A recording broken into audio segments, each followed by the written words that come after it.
మీకు చాలా చాలా థ్యాంక్స్. ఎందుకంటే ఇందాక టీజర్ వేసినప్పుడు మీరే ఫస్ట్ ఆడియన్స్. నేను ఏదైతే ఎక్స్పెక్ట్ చేస్తున్నానో దానికి నేను అనుకున్న దానికంటే ఎక్కువ రియాక్ట్ అయ్యారు. ఫ్యాక్ట్ అయితే నాకు ఆ లాస్ట్ డైలాగ్ కానీ ఇందాక అన్నాను నేను దీంతో కిషోర్తో, తమ్ముడు అది రిప్పైందా లాస్ట్ డైలాగు. తన దగ్గర చాలా వెటకారం ఉంటుందండి. తన దగ్గర ఉన్న జెన్యూనిటీ సినిమాలో పెడతాడు తప్ప ఎటకారం పెట్టాడు. ఇక నుంచి ఆ ఎటకారం ప్రతి డైలాగ్లో కనపడాలని నేను రిక్వెస్ట్ చేసుకున్నాను. ఇప్పుడే నేను మంచి క్యారెక్టర్ కోసం ఎదురు చూస్తున్న టైంలో నాకు చాలా మంచి క్యారెక్టర్ ఇచ్చి, అంటే నేను భీమవరాన్ని చదువుకునేటప్పుడు మేమందరం ఎప్పుడన్నా వైన్ షాప్కి వెళ్ళి కూర్చొని ఉంటే, బార్కి వెళ్ళి కూర్చొని ఉంటే అందరూ నలుగురు మాట్లాడుకునేటప్పుడు ఎలా నేను బిహేవ్ చేసేవాడినో నాకు అలా బిహేవ్ చేసే క్యారెక్టర్ ఇచ్చాడు తను. ఇందులో ఎక్కడ అనవసరమైన ఈ పెట్టుడు పదార్థాలు ఏమి ఉండవండి. ఆ సినిమాతో పాటు వచ్చే ట్రావెల్లో అద్భుతమైన ఫన్ ఉంటుంది.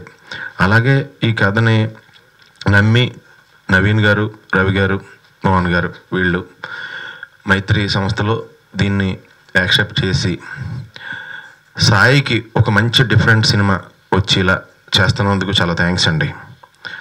అలాగే నాకు చాలా ఇష్టం సాయితో. నేను అనేవాడిని అప్పట్లో సాయిని చూసినప్పుడు ఫస్ట్లో, నేను డైరెక్షన్ చేస్తాను తమ్ముడు నీ గురించి అంత ఇష్టం నాకు. అయితే ఈ సినిమా అందరూ కూడా వేసంగాలం ఎండల్లో ఈ థియేటర్లోకి వెళ్ళి కూర్చుని సినిమా చూస్తే హ్యాపీగా నవ్వుకుంటూ ఒక మంచి ఫీల్తో ఇంటికి వెళ్తారండి. చాలా ఫీల్ గుడ్ లవ్ స్టోరీ అండి సినిమా. చాలా కొత్త కథ. సో ఇలాంటి కథలను ప్రోత్సహిస్తున్నారు కాబట్టి ఎవరికైనా కొత్త కథ ఐడియా వస్తే ఇమీడియట్గా మైత్రి మూవీస్ ఆఫీస్కి వెళ్ళిపోవచ్చండి, వాళ్ళు ఇమీడియట్గా తీసేస్తారు. అందరికీ చాలా చాలా థ్యాంక్స్ అండి. All the best, wishing you all success. Thank you so much. నేను చిత్తలహరి వచ్చే టైంలో యాక్చువల్గా శుక్రవారం అది వచ్చేటప్పుడు ముందు పొద్దున్న స్కూల్ అంటే మార్నింగ్ షోకి వెళ్ళిపోయాడు అండి, మధ్యాహ్నం స్కూల్ అంటే మ్యాట్నింగ్కి వెళ్ళిపోయాడిని. సాయంత్రం ప్రైవేట్ ఉండేదండి. ప్రైవేట్కి ఇంగ్లీష్ సినిమాలు చూసేస్తూ ఉండేవాళ్ళం. ప్రైవేట్ 1 అవరే ఉంటుంది కాబట్టి ట్యూషన్కి. మా మాస్టర్ శుక్రవారం వచ్చిందంటే సునీల్ గాడు వస్తాడు, ఎక్కడికి తప్పించుకోలేడు అని ఆయన కాన్ఫిడెన్స్. ఎందుకంటే వాళ్ళ ఇంట్లోనే టీవీ ఉంది, అప్పుడు మా ఇంట్లో టీవీ లేదు.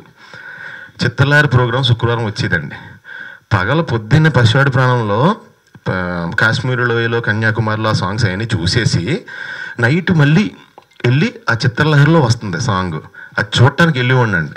అందరూ నన్ను చూస్తారని, మా మాస్టర్ మళ్ళీ చూస్తే కంటిన్యూషన్ మళ్ళీ ట్యూషన్ పెట్టేస్తారని ఆయన మంచం కింద దాక్కుని అందరూ చూస్తుంటే చూసేవాడిని.